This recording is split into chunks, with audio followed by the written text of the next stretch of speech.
All right, let's get started.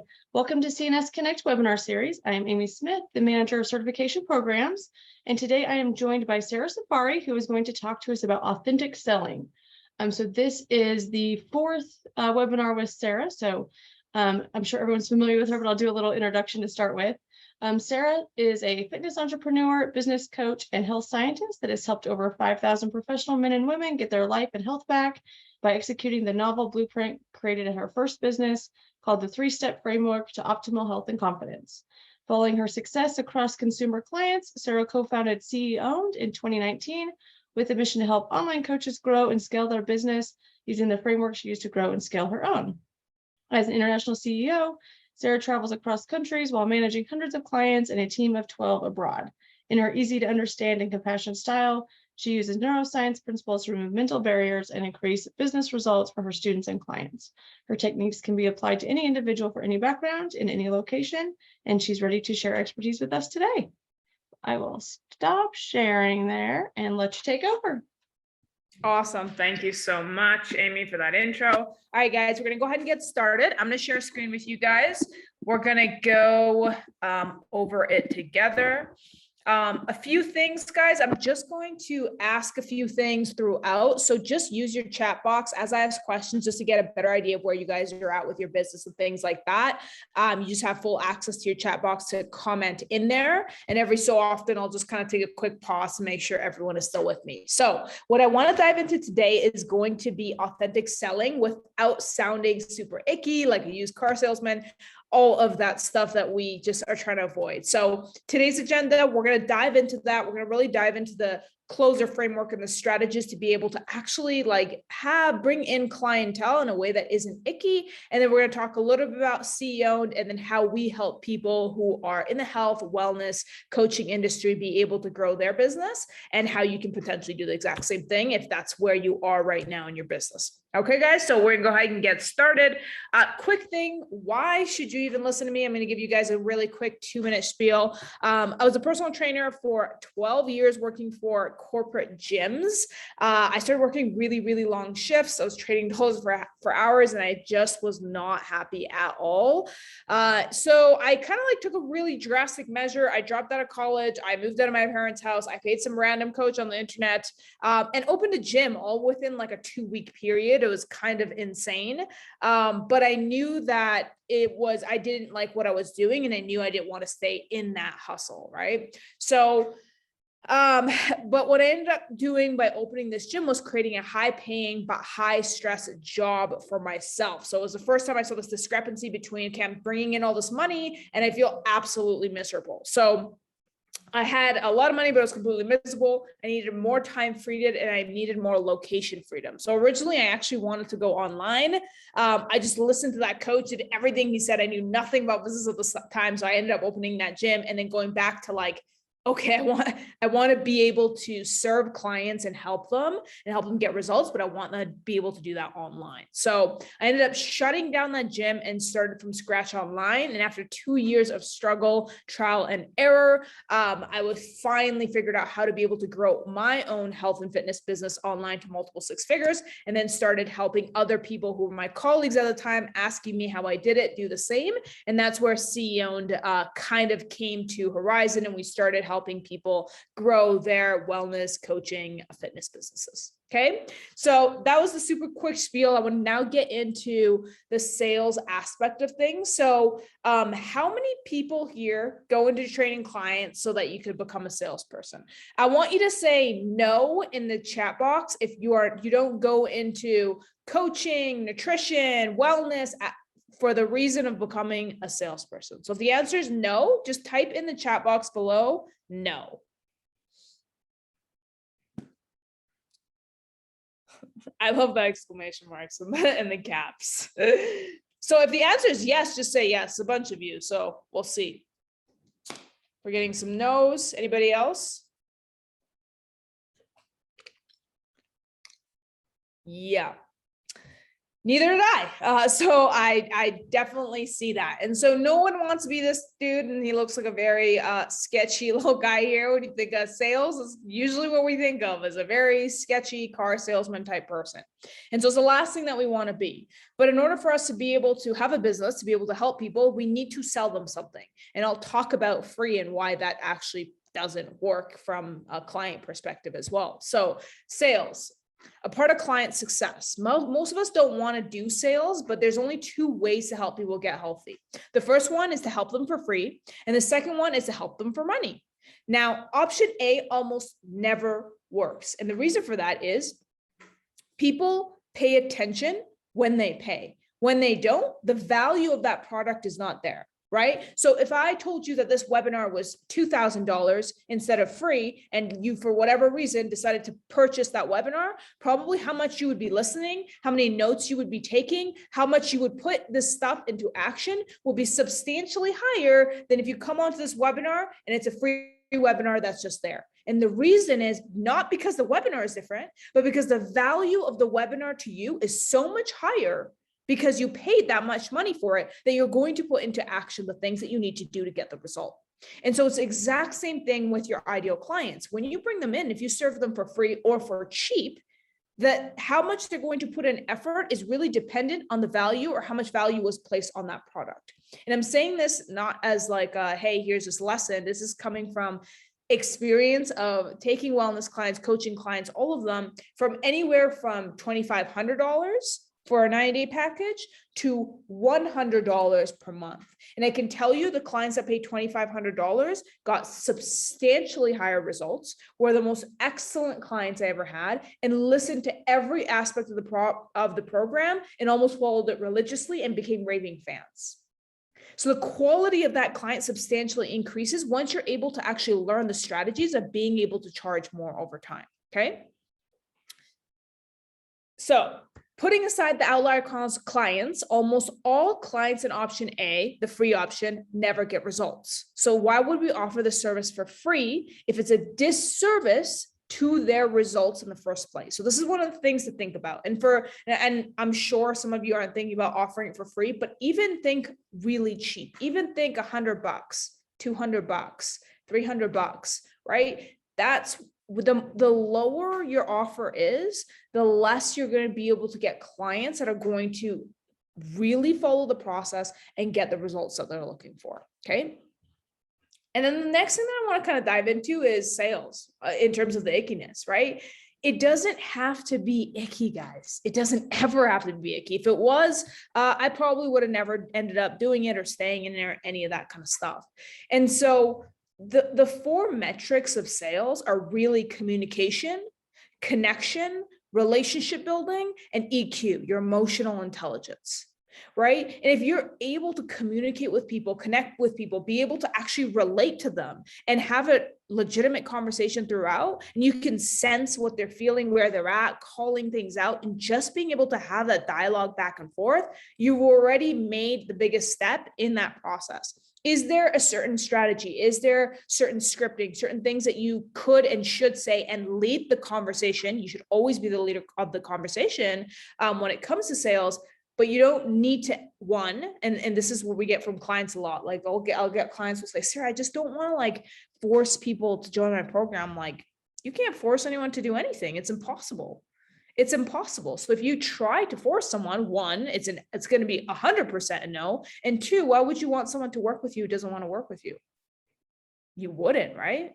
So at the end of the day, your goal is to illuminate the option for them and why potentially it would be a good fit if you believe it is, and then getting that hell yes or hell no answer by the end of the call. So the goal isn't to close. The goal is to get a decision. That's the most important thing. Guys, if this makes sense so far, just super quick in the chat box, just put makes sense. And I know you guys are all with me. Give me a quick make sense if this is making sense for you in the chat box.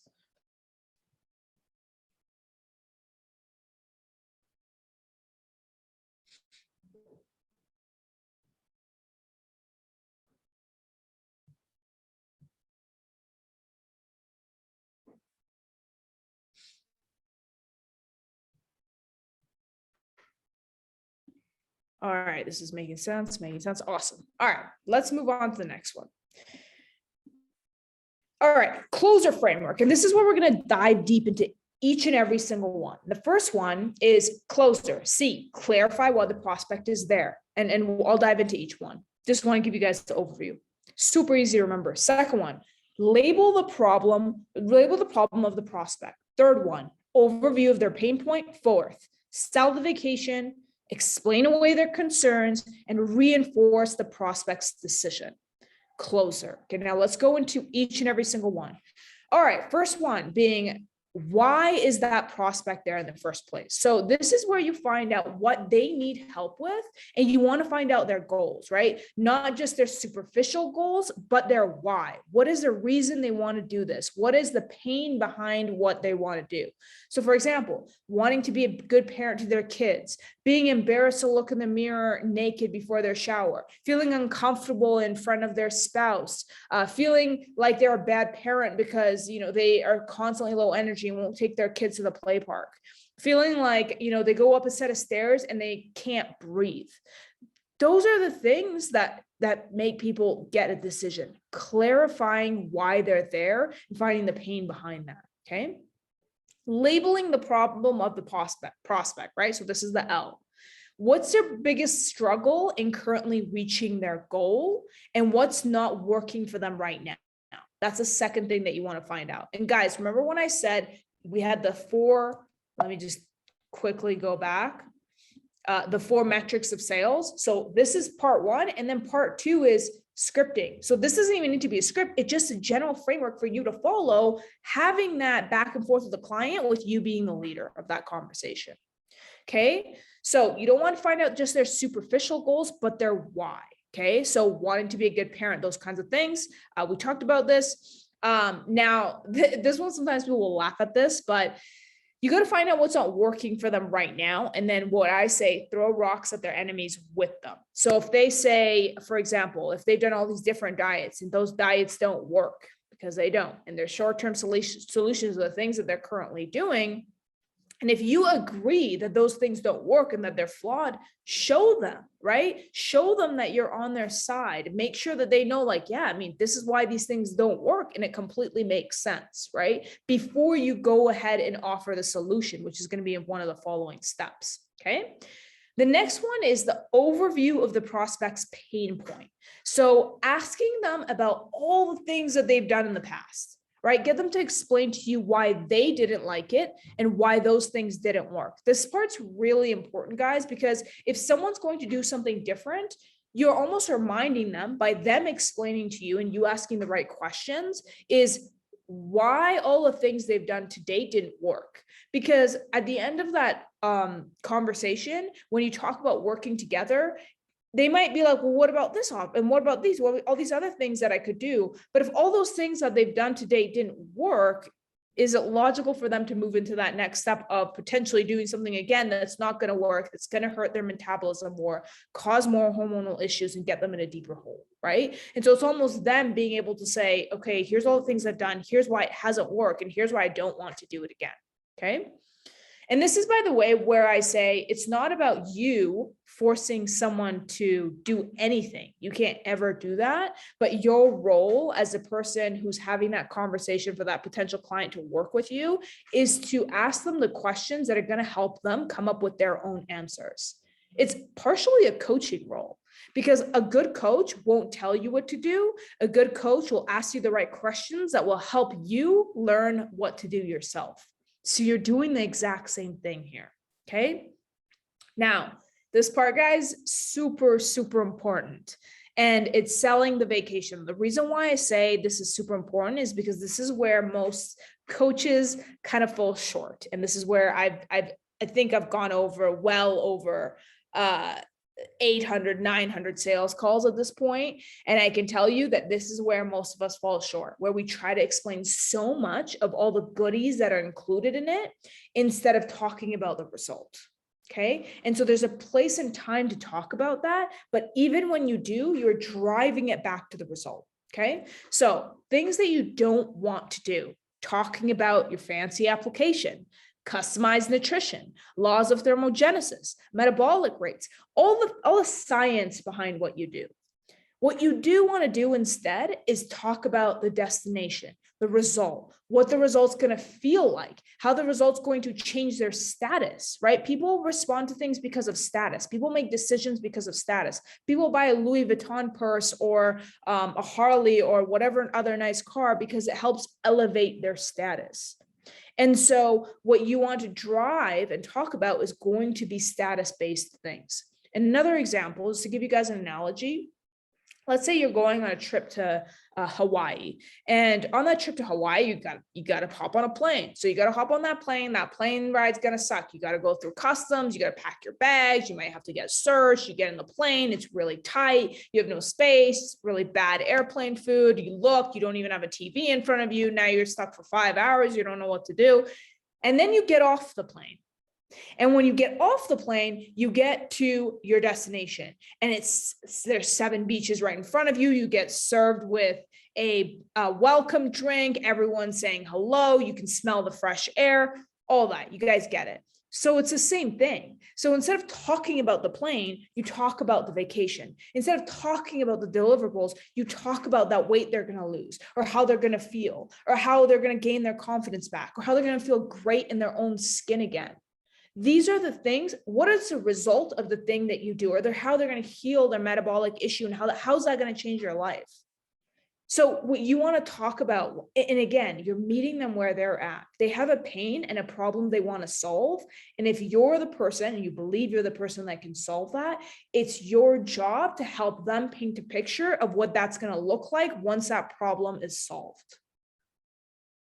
I don't know if I'm speaking too fast. I just want to try to get through everything with you guys as well. So just give me a yes if this is flowing okay for you guys, and I'm not talking way too fast for anyone to keep up. Just give me a yes in the chat box if I'm not talking way too fast for anybody.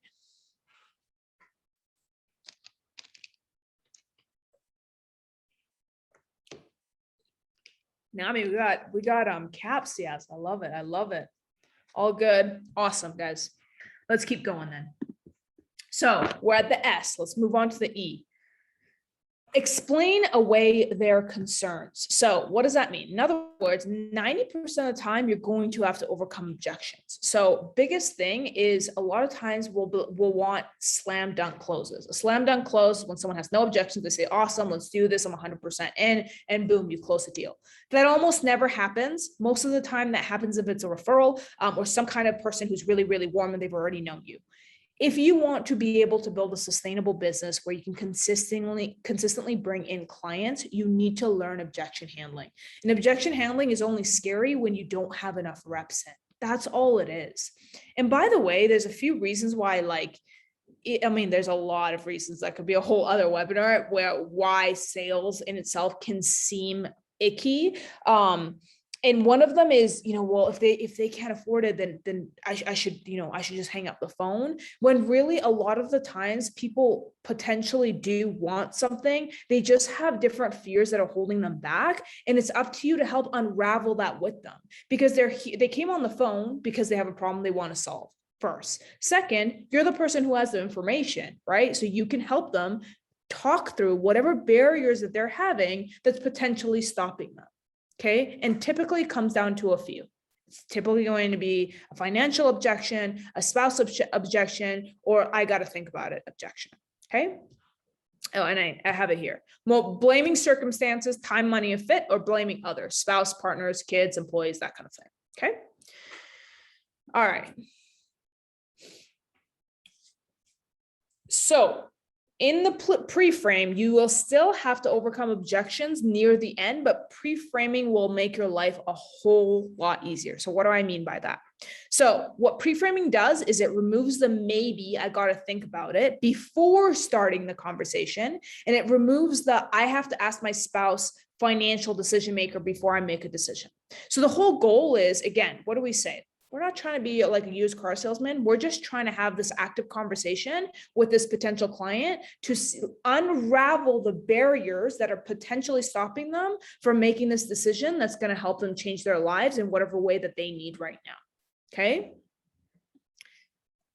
So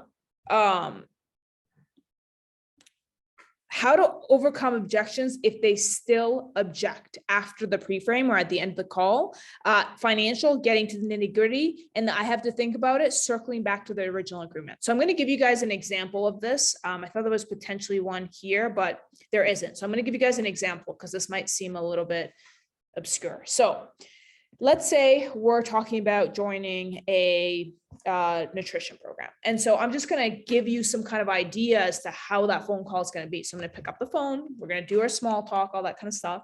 And then I'm just going to give you an idea of like, hey, this is what the call is going to look like throughout the course of the next, 40 minutes, however long you guys have blocked out. And so I say, so by the end, we're going to have two options by the end of the call. The first option is that, you feel really good. I feel good. We're both 100% in. We'll get you onboarded, get you started right away and celebrate all that fun stuff. Now, the second option is that, you don't like the way I talk, or maybe I talk too fast or have an accent. That's totally okay. You're 100% safe to just give me the hell no if you don't feel like it's a fit, or neither of us do. Now, what some people will do is they'll say, I got to check on some things. I got to think about it. Ask my dog, all that kind of stuff. And I've taken a lot of calls like this. And what I've noticed over time is that people who don't make that decision or on the call end up kind of going back to some of their old ways and feeling really stuck. And so all we're looking for is for you to get clarity by giving that hell yes or hell no answer by the end of that call, and that you can make the financial decision on your own. But either way, we're totally cool as long as we're able to get that clarity of a hell yes or hell no by the end of that call. Does that sound fair enough? Yeah. Like you're just saying, hey, just say yes or no by the end of the call, right? And so now remember, what did I say at the beginning? The goal of a sales conversation isn't to get a yes, it's to get a decision. And so this makes it a lot easier, the pre-frame, to be able to get a decision, okay? And so that removes the maybe, and that removes I got to speak to my spouse, because we just said that they agreed to making that financial decision on their own. And so that's when we move to the next one, which is, if they're having a financial objection, even at the end of the call, that's when you get to the nitty gritty. You got to find out, what is it that the financial objection is about? Is it that they're not actually sold on it's not always money. And this is where a lot of people make the mistake. They might not be sold on the program. They're too embarrassed to say. It might be that, they do make their decision with their spouse, and that they thought what I've gotten before, and this has been accurate, is like, I do make that financial decision with my husband. And so when I bring up like, oh, you said that you can make that decision on your own, the one that's like very off can happen is, oh, honestly, anything that's over X amount, we speak to each other. I didn't know that pricing was going to be this way. That's why I need to speak to them. And that's when you get a deposit, hop off the call, and then book a three-way conversation for you guys to all be able to hop on that call and have the conversation. Okay. Now, if they say you have to think about it, you just kind of circle back to the original agreement.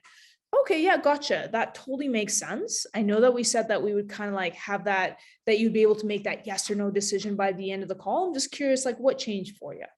And you just ask them like, hey, like, what's going on? Like, what made you kind of feel like now you have to think about it? Like, because they came on the phone for more information. You're their main source of their information. So let's get you to give that information, because the only way they can make a decision is going to be based on information, which you have, right? So it's really just getting into the nitty gritty of that.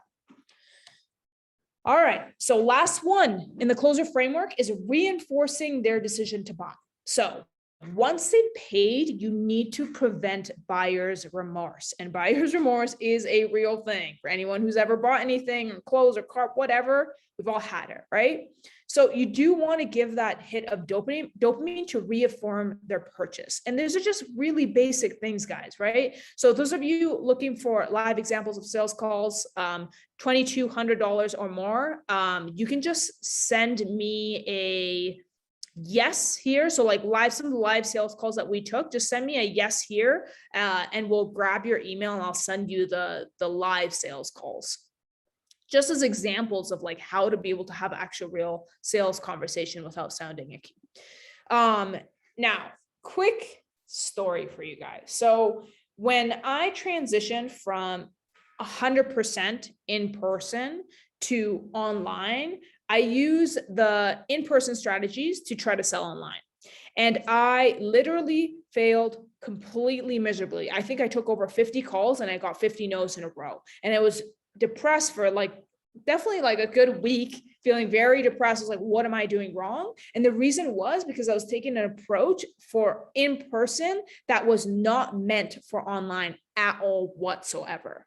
So that's the biggest thing. Awesome. I don't know, Amy, if you can just collect these emails and just send them to me after, so I can send it to whoever is looking for live examples of sales Sure. calls. Anyone Yeah, else? absolutely. Thank you. All right. So, yeah, I failed miserably in doing this, and I had to figure out how to actually do it online. So I finally was able to close 2 deals for $2,200 PIF paid in full each. Both of those people ended up asking for a refund the next day.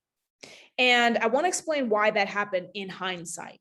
And it's because I didn't reinforce the sale, 1, or back up my side with logic, 2. So reinforcing the sale, we'll talk about. Backing up the logic part is when you're able to get someone emotionally invested in something, but you haven't provided logical rationale. A lot of people, and I'm sure you've heard this, people buy with emotion first, then they back it up with logic. The important part here is that they do back it up with logic.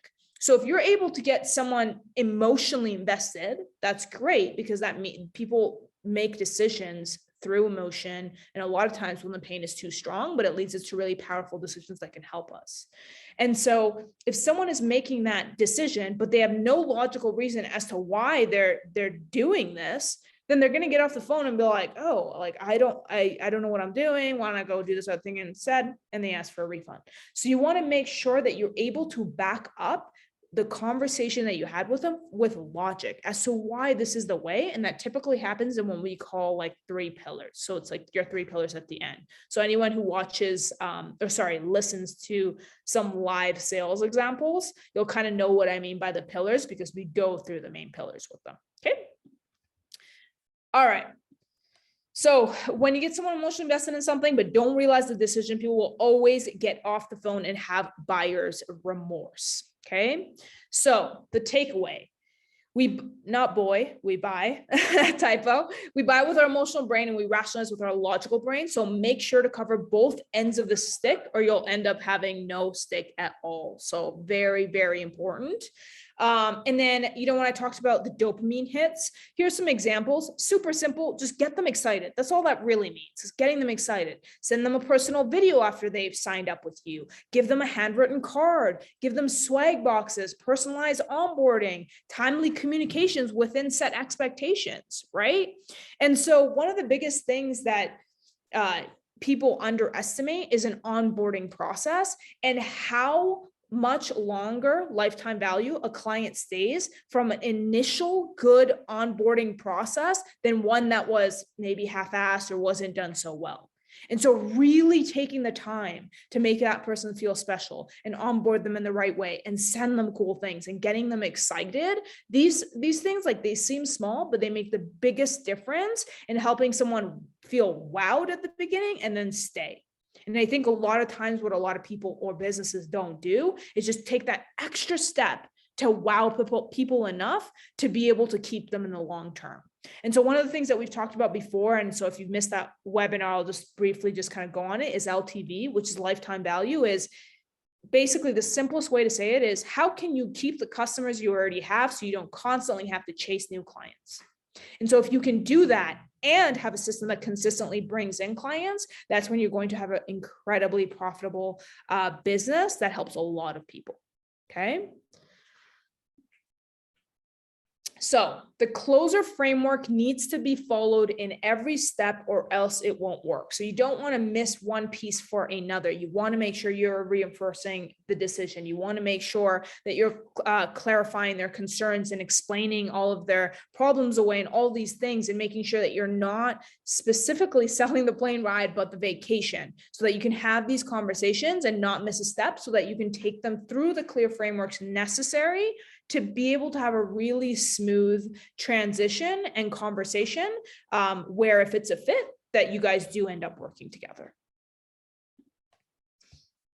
All right. And then the final thoughts on this is don't be afraid to handle objections. It's only pushy if you act, talk, or have a tone that's pushy.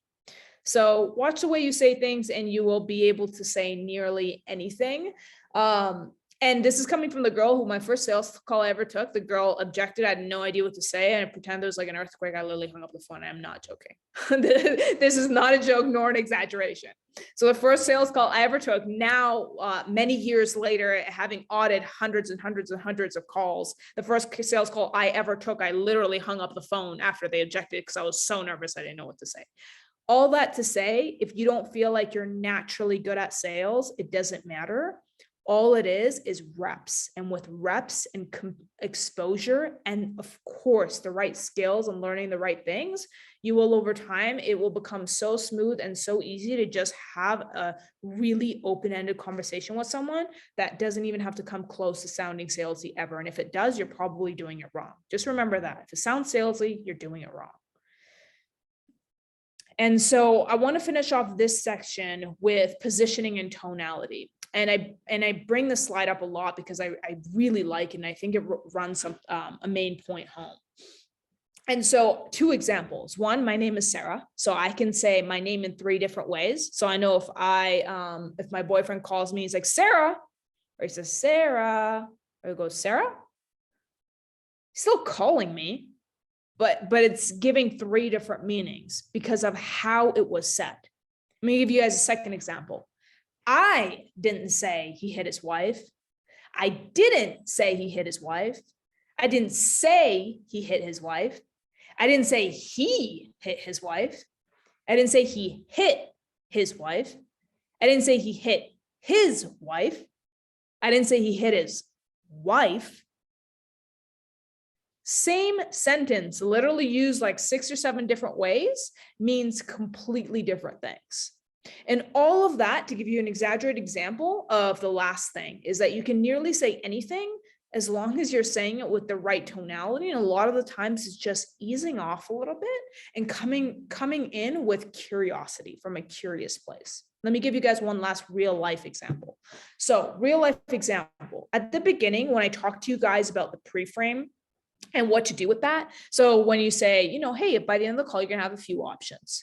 Option 1 is this, option 2 is this. And you see the last option is you say that you think about it, that you got to check on some things. Now, I don't usually want to do that with people because if I do, then they stay stuck and end up getting nowhere. So look, if I said that same thing like that, it would be a little bit aggressive, don't you think?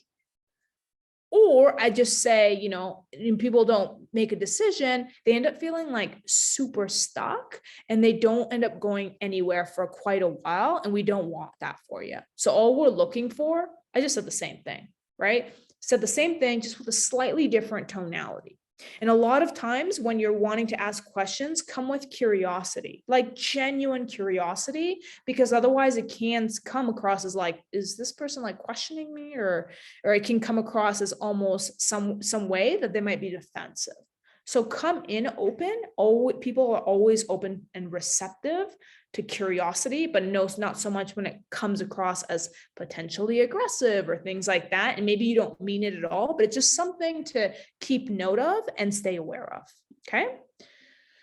All right, guys. So last quick thing we're going to dive into is who CEO is, who we are as a company, and how we help people. Okay. So we are a business coaching organization that helps health and wellness coaches specifically grow and scale their business online and offline. So whether you want to do it online, whether you want to do it offline, or even potentially starting out as a hybrid of both, we help specifically with that as well. Okay. So to date, we've helped over 1,000 coaches grow their business from starting out anywhere from 0, so not having business at all, to about $3,000 to anywhere to $8,000 to $10,000 a month on average. Okay. Now, how can you help me grow? So for anyone who's currently in a position where you're like, yeah, I want to bring in clients. I don't know specifically how to do it. I don't know where to start or what steps to take to be able to grow. The first way we help you is long and short-term strategies to build a brand. So why does building a brand even matter? Because at the end of the day, if people have no idea who you are, if you have no level of authority and no level of someone looking at you and be like, wow, I could really use support from this person, then chances are it's going to be really hard to build the know, like, and trust factor with people that want to work with you. So that's why building a brand, and branding takes time, but doing the right things over time can consistently will help you grow.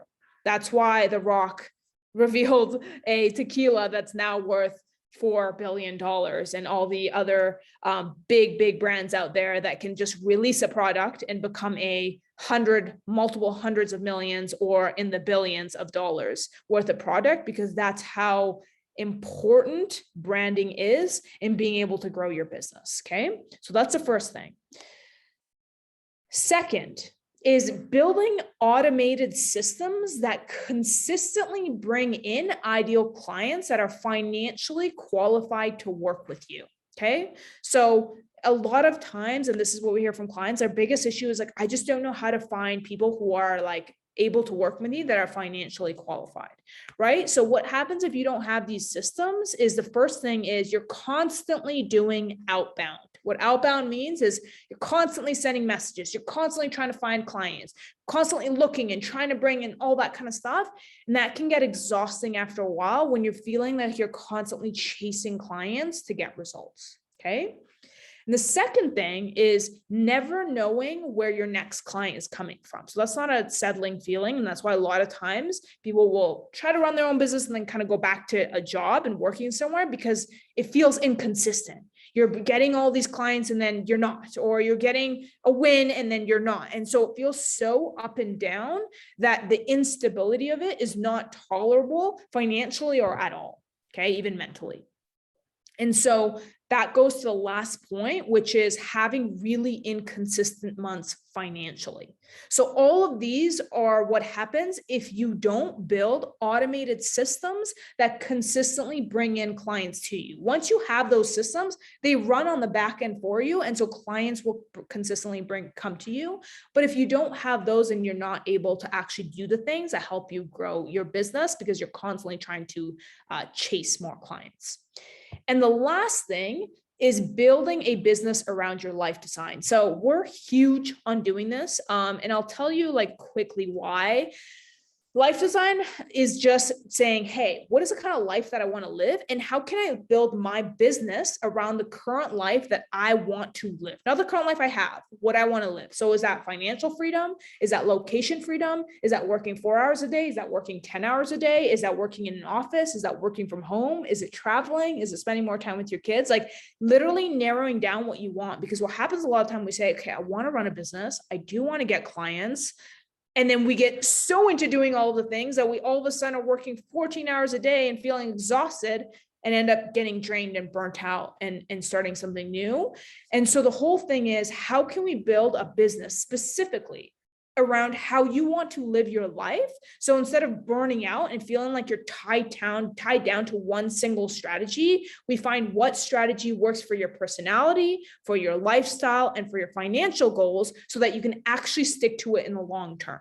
And the reason why we did this was both myself and Hansika, which is the co-founder of the company, is when we both had a lot of coaching programs that we enrolled in prior to building this company. And one of the biggest things that was missing for us as consumers was we would go in and the coach would say, do this. And as long as you do the strategy, it's 100% going to work. You're going to get results. Well, if that strategy didn't work for us, or if we didn't like it, or if it was draining, or it didn't fit with our personality or how we want to do things, we would all of a sudden not be successful. And so we said, how can we make it so that we have a zillion different strategies? Because at the end of the day, there's a million different ways to skim a cat and get to that same result. And so how can we find the way that's going to be best for your characteristics, your personality, and your lifestyle, so that we can help drive that result in the least painful way that can actually be tangible and last in the long term? So that's the third biggest thing that we help you do, so that you can incorporate that strategy into your business. So instead of burning out, you're actually consistently able to grow your business and bring in qualified clients. Okay. So just rounding these up, the first one is going to be growing your brand. The second one is automated systems that attract clients. And the third one is life design business building. So it's what we just talked about, building a business around your life, not your life around your business. Okay. And so these are some clients that we've had to date. We've had helped over 1,000 people be able to scale, like I said, to around the $8,000 to $10,000 mark. Some have gotten to 20, some have gotten to 30, but the average is around $8,000 to $10,000 a month after working with us at CE Owned. And so you'll see some of these clients here. So Karina, when she first started out, she had literally was making a couple $100 a month. And then she went up to 15 grand in the first 6 weeks within the company. We had another client who had 23K in the first 8 weeks in the company. We have some 11, some 20, some 7, some 8s. Again, it just all really depends on where you're at in terms of how fast you grow. But the biggest thing really just comes down to building the right systems for you based on where you're at and what your goal is, so that you can be able to grow and scale your business in the way that you want to as well. These are some other clients who have done super, super well in growing their business as well. And so this is for you if you need essentially the A to Z of learning how to grow a high ticket closing business. So you're like, hey, I don't know where to start. I don't know what are the right things to do and how to move forward. And you're looking for that step by step. Maybe you're able to sometimes get clients, but you're not consistent. Or you want to be able to make your first $6,000 to $10,000 as an online coach, wellness coach, all of that. And you have the drive and ambition. There's something that I'm very transparent about is like the systems work, but you got to work them. Same thing as you would tell any of your clients, like, hey, I know I can help you get results, but if you don't do it, then you're probably not going to get the results. So you can lead a horse to water, but you can't make them drink. So super important to just have that, like, I want this, and I am willing to do the things to be able to get that result. So that part's super important. And I do like to just kind of lay out, like, this isn't for you if you're already crushing 7 figures, so you're already making $1 million or more running your own business, or you have honestly no motivation or intention to put in the work to be able to consistently get results. So if that's not, if that is you, then this is probably not going to be a good fit for you at all. So if you're looking to grow your personal training business, there's 2 paths to getting there. The first one is trying to figure it out on your own. I've been there, done that. And the second one is just working with someone who can actually walk you through the step-by-step of being able to grow it sustainably so that you can bring in results using the 3 pillars that we just talked about, right? So making sure you're able to build a brand, making sure you're able to bring in clients consistently, and then making sure the business strategy that we execute is around your lifestyle, not the other way around. Okay, so I'm going to stop this real quick. I'm just going to, for anyone who's potentially looking to grow their business, I'm going to go ahead and drop the link inside here. And all it is a link for you to just kind of fill out a really quick form. And then you just go ahead and book your one-on-one call with Hansika, who's my business partner, and she'll kind of dive into where you're at now, where you want to be, and then how you can go ahead and grow your business based on your specific circumstances right now. So I'm gonna go ahead and put that in there for you guys. And we'll also be sending you guys, let me just put this in there. I think I may have put that to the panelists. Let me do it again. Yeah, I think so. How about now? Is that good? We're good. Yep. Perfect. And guys, for all of you who also put in your emails, if you haven't yet and you want the sales calls for these are actually real sales calls that we have taken ourselves, that we provide in the portal for our current paying clients, and you want those sales calls as understanding the flow of what it looks like for $2,200 offers or more, just put your email in there. Amy will go ahead and send those to me, and then I'll send that your way. And then if you are looking to grow your business, please go ahead and click that link so that you can kind of fill that out and then have a one-on-one call with Hansika, which is the co-owner of the company. Fantastic. You had so much time. You did good. I know. I thought I was talking way too fast, but I think we got through it. All right. Does anybody have any questions for Sarah before we go?